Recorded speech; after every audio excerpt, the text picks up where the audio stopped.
আচ্ছা, শীতকালে কেন সবাই এত পিঠা খায়? শীতকালে কি পিঠা খাওয়ার সময়? অন্য ঋতুতে কিন্তু এত পিঠা খাওয়ার ধুম পড়ে না, শীতকালে যা ধুম পড়ে যায়। কি আর করার, সবার পিঠা খাওয়া দেখে তো আমারও পিঠা খেতে মন চায়, তাই তো আবারও পিঠা বানাতে চলে আসলাম। হ্যালো ভিউয়ার্স, আসসালামু আলাইকুম। কি অবস্থা সবার? কেমন আছেন সবাই? আলহামদুলিল্লাহ, আমি আপনাদের দোয়া অনেক ভালো আছি। শীতকাল মানেই শুধু পিঠা আর পিঠা। রাস্তাঘাটে সবার বাড়িতে শুধু পিঠা তৈরির মহা উৎসব। সবার পিঠা খাওয়া দেখে তো আমারও পিঠা খেতে মন চায়। ওইদিন ফেসবুক ঘাঁটতে ঘাঁটতে সামনে চলে আসলো পাটিসাপটা পিঠা। পুরো এক ডালা পাটিসাপটা দেখে আমারও মন চাইলো আমিও পাটিসাপটা পিঠা খাবো। আর ফ্রিজে যেহেতু দুধ আছে তাই ভাবলাম যে পিঠাটা তৈরি করেই ফেলি। আর বিকেল বেলায় ফ্রিজ থেকে 1 লিটার দুধ বের করে রাখলাম। আর দুধটা গলে যাওয়ার পরপরই হচ্ছে চুলায় এসে পড়লাম দুধটা জাল দিতে। 4 পোয়া দুধকে জাল দিতে দিতে হচ্ছে 1 পোয়া কমিয়ে 3 পোয়া করে ফেলেছি। এমনিতেই দুধটা অনেক বেশি ঘন, আর জাল দেওয়ার পরে তো আরো অনেক বেশি ঘন হয়ে গিয়েছে। আর ঘন হয়ে দুধের কালারটা একদম চেঞ্জ হয়ে গেছে, দেখতে একদম লাল লাল লাগছিল।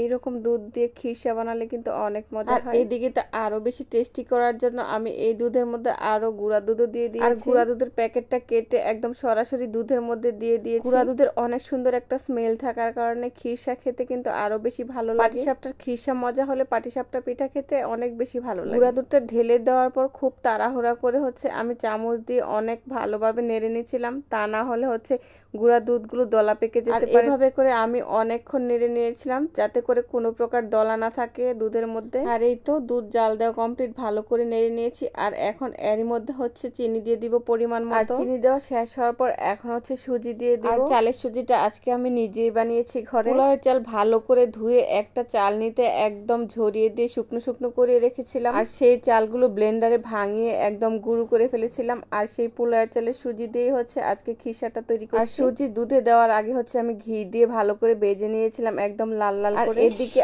আমি হচ্ছে সুজিটা দিচ্ছিলাম আর আনিকার বাবা হচ্ছে লাড়ছিল। কারণ সুজিটা দেওয়ার সাথে সাথে না নাড়লে হচ্ছে সুজির মধ্যে একদম দলা পেকে থাকে, গুটি গুটি হয়ে থাকে। আর দলার ভিতরে সুজিগুলো কাঁচাই থেকে থাকে, এজন্য হচ্ছে খুব তাড়াহুড়া করে নাড়তে হয়। আর সেই নাড়ার কাজে হচ্ছে আনিকার বাবা আমাকে হেল্প করেছে। আর এখন আমি হচ্ছে একটা প্লেটে হচ্ছে তেল মাখিয়ে নিচ্ছি। এই প্লেটের মধ্যে হচ্ছে সুজিটা ছড়িয়ে রাখবো, কারণ এভাবে প্লেটের মধ্যে ছড়িয়ে রাখলে একদম চামচ দিয়ে বা ছুরি দিয়ে কেটে দিতে খুবই সহজ হয়। আর এখানে আমি 2টা প্লেট নিয়েছি সুজিটা ছড়িয়ে রাখার জন্য। ভাবলাম যে 2টা লাগবে, কিন্তু না, একটাতে হয়ে গিয়েছে। আর এই খিরসাটা কিন্তু রুটি দিয়ে খেতে অনেক ভালো লাগে। আর খিরসাটা যেহেতু আমি কেবলই নামিয়েছি, একদম ধোয়া উঠছে, অনেক বেশি গরম ছিল। যদিও খিরসাটা এখন অনেক বেশি নরম, কিন্তু এটা কিন্তু ঠান্ডা হয়ে যাওয়ার পর শক্ত হয়ে যায়। আমি তো খিরসাটাকে অনেক সুন্দর করে গোল করে নিচ্ছি, গোল করে একদম উপর দিয়ে যেন প্লেন হয়ে থাকে, এজন্য হচ্ছে চামচ দিয়ে ঘুরিয়ে ঘুরিয়ে সুন্দর করে প্লেন করে নিচ্ছিলাম। আর খিরসার মধ্যে যে এলাচ আর দারচিনি দিয়েছি সেগুলো সব উঠিয়ে রেখেছি, কারণ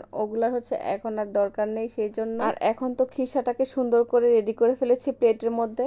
আর দেখেন কি সুন্দর হয়ে আছে, উপরটাও একদম প্লেন হয়ে গিয়েছে। আর প্লেটটা কাট করে রাখার পর তো একদম পড়ে যাচ্ছিল খিরসাগুলো, কারণ প্লেটের মধ্যে যে আমি তেল ব্রাশ করে নিয়েছিলাম যেন খিরসাটা নিচে দিয়ে লেগে না যায় প্লেটের মধ্যে। এখন তো আমি সারা রাত এটাকে হচ্ছে টেবিলের উপরে রেখে দিব। আর খিরসাটা হচ্ছে আমি পিঠা বানানোর আগের দিনই রেডি করে ফেলেছিলাম, কারণ একদিনে হচ্ছে খিরসা করে তারপর পিঠা বানাতে গেলে আমার অনেক বেশি কাহিল লাগে। আর সেজন্য আমি আগের দিন খিরসা বানিয়ে রেখেছি, তারপরের দিন হচ্ছে পিঠা তৈরি করব। এই তো আজকের বেলা হচ্ছে সব কাজ আমি শেষ করে ফেলেছি। এখন শুধু এটাকে ঢাকনা দিয়ে ঢেকে রেখে ঘুমিয়ে পড়বো। আগামীকাল হচ্ছে আবার পিঠা তৈরি করব। আর এটা তো হচ্ছে খিরসা বানানোর পরের দিন, আজকে হচ্ছে পিঠা বানাবো। পিঠা বানানোর জন্য এখন বেটারটা রেডি করে নেব। পানির সাথে চালের গুঁড়া আর আটা দিয়ে মেখে নিয়েছি। আর সেই বেটারটা এখন ব্লেন্ডার করে একটু ব্লেন্ড করে নেব, তাহলে নাকি পিঠাটা সুন্দর হয় আমি শুনেছি। আমি আসলে পিঠা বানানোতে খুব একটা এক্সপার্ট না, এইসব কাজ তো আমি আগে পারতামই না, এখন তো কিছুটা হলেও পারি আলহামদুলিল্লাহ। যাই হোক, অনেক কথা বলে ফেলেছি। আর এখন তো আমার ব্লেন্ডারটা করা কমপ্লিট হয়ে গিয়েছে। আর আজকে আমি 2 ধরনের পিঠা বানাবো, একটা হচ্ছে গুড় দিয়ে আর একটা হচ্ছে চিনি দিয়ে। আর চিনি দিয়ে যে পিঠাটা করব সেটাতে হালকা একটু ডেকোরেশন করব যেন দেখতে অনেক সুন্দর লাগে। এটা আমি ইউটিউবে দেখেছিলাম, গত বছর চিনি দিয়ে এই পিঠাটা করেছিলাম। এটাকে নাকি সুন্দরী পাটিসাপটা বলে। খাবোই যখন 2 ধরনের পিঠা করে খাই, 2টা খেতে কিন্তু অনেক ভালো লাগে। তাই তো আমি একটাতে হচ্ছে একটু জর্দা রং দিয়ে মিশিয়ে নিয়েছি। পিঠার ব্যাটার তৈরি করা শেষ করে এখন আমি চুলার পাড়েও চলে এসেছি পিঠা বানানোর জন্য। আর একটা তো অলরেডি বানিয়েই ফেলেছি। প্রথমটা বানানো শেষ করেই হচ্ছে আমি একটু খেয়ে নিচ্ছি, কারণ আমি যেহেতু পিঠা বানিয়েছি আমিই তো প্রথম খেয়ে দেখবো যে কেমন হয়েছে। পিঠাগুলো কিন্তু আসলে অনেক মজা হয়েছে। আর এটা কিন্তু আমার কথা না, সবাই বলেছে পিঠা অনেক মজা হয়েছে। আমার চাচা শ্বশুরের বাসায়ও হচ্ছে পিঠা দিয়েছিল, আর উনি খেয়েও আমাকে বলেছে যে মৌসুমী তোমার পিঠাগুলো অনেক মজা হয়েছিল। আমিই তো সবগুলো খেয়ে ফেলেছি। কথা বলতে বলতে এদিক দিয়ে আমি সবগুলো পিঠাও তৈরি করে ফেলছিলাম। চালের গুঁড়া যেহেতু একটু বেশি ছিল তাই অনেকগুলো সবগুলো পিঠাই হয়েছিল। আগে তো আমি কোনো ধরনের পিঠাই বানাতে পারতাম না, এখন চেষ্টা করতে করতে বানাতে বানাতে অনেক পিঠাই বানাতে পারি। বিয়ের আগে আমি কখনো পিঠা বানাইনি, তার বিয়ে হওয়ার পরে আমি কোনো ধরনের পিঠা বানাতে পারতাম না। সবাই যখন পিঠা বানাতো তখন একটু বসে বসে দেখতাম, এখন দেখতে দেখতে হচ্ছে অনেক ধরনের পিঠাই বানাতে পারি। তাছাড়া এখন তো ইউটিউব আছে, ইউটিউব দেখে দেখেও কিন্তু অনেক ধরনের পিঠা বানানো যায়। আর আমি কিন্তু একাই পিঠা খাইনি, আমি একটা পিঠা খেয়ে চেক করার পর বাকি যেগুলো হয়েছিল তারপরে এক এক করে সবাইকে দিয়ে দিয়েছি। আমি তো রান্নাঘরে পিঠা বানাচ্ছিলাম আর আমার শাশুড়ি হচ্ছে ড্রয়িং রুমে বসেছিল, ওনাকে তো পিঠা দিয়েছি, আবার আনিকাও হচ্ছে বসে বসে পড়ছিল, তাকেও পিঠা দিয়েছি। দুইজনে হচ্ছে পিঠা খেয়ে তারপরে তাদের নিজের কাজ। পিঠা বানাতে গেলে কিন্তু অনেক ধৈর্যের প্রয়োজন, কারণ অনেকক্ষণ দাঁড়িয়ে থাকতে হয়। আর আমার তো বেশিক্ষণ দাঁড়িয়ে থাকলে কোমর ব্যথা শুরু হয়ে যায়। তারপর কি আর করার, পিঠা যখন বানাতে নিয়েছি বানাতে তো হবেই সবগুলো। সন্ধ্যা 6:30 থেকে পিঠা বানানো শুরু করেছি, সেই পিঠা শেষ হয়েছে গিয়ে রাত 8টা বাজে। শুধু পিঠা বানালেই তো শেষ না, তারপর আবার এক গাদি হাঁড়ি পাতিল হয়ে যায়, সেগুলো গুড় দিয়ে পাটিসাপটা করা শেষ। এখন বানাবো রঙ্গিলা পাটিসাপটা। তাই তো এখন ফ্রাই প্যানের উপরে তেল ব্রাশ করে তার উপর হচ্ছে একটা চামচ দিয়ে ফুটা ফুটা করে রঙিন বেটারটা ছেড়ে দিচ্ছি।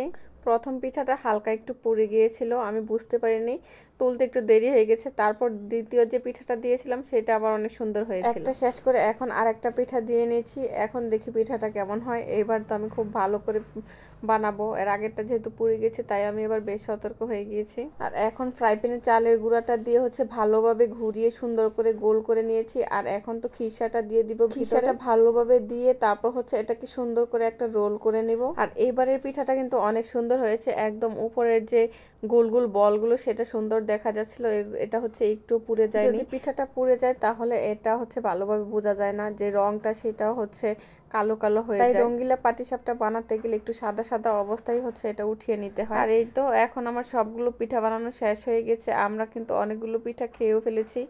আর এখন এখানেও কতগুলো আছে, আর একটা প্লেটের মধ্যেও কতগুলো রেখে দিয়েছি। আর একটা পিঠা এখন মাঝখান থেকে কেটে আপনাদের দেখাবো, খিসাটা ভিতরে কত সুন্দর লাগছে। আর এই পিঠার কালারটা কত বেশি সুন্দর হয়েছে দেখেন, আমার সব থেকে ভালো লেগেছিল এই পিঠাটা, দেখতে অনেক বেশি কিউট হয়েছে। তাই তো আমি এখন এই পিঠাটাকেই মাঝখান থেকে কেটে তারপর আপনাদের দেখাবো, এবং তারপর হচ্ছে এটিকে আমরা মা আর মেয়ে মিলে পিঠাটাকে অর্ধেক করে এখন অর্ধেক আমি খাবো আর বাকি অর্ধেকটা আনিকা। আমার আজকের বানানো পাটিসাপটা পিঠাগুলো কেমন হয়েছে দেখতে সেটা কিন্তু চাইলে আপনারা কমেন্টের মাধ্যমে জানাতে পারেন। আজকের ভিডিওটি যদি ভালো লেগে থাকে তাহলে আমার চ্যানেলটিতে সাবস্ক্রাইব করে দিতে পারেন, চাইলে কিন্তু আরো বেশি লাইক কমেন্ট এন্ড শেয়ারও করে দিতে পারেন। আপনারা যারা আমার চ্যানেলটিতে সাবস্ক্রাইব করেছেন তাদেরকে অসংখ্য ধন্যবাদ ও ভালোবাসা। আমার চ্যানেলে যারা নতুন তারা চাইলে আমার চ্যানেলটিতে সাবস্ক্রাইব করে যেতে পারেন, আর চাইলে কিন্তু আগের ভিডিওগুলো দেখে নিতে পারেন।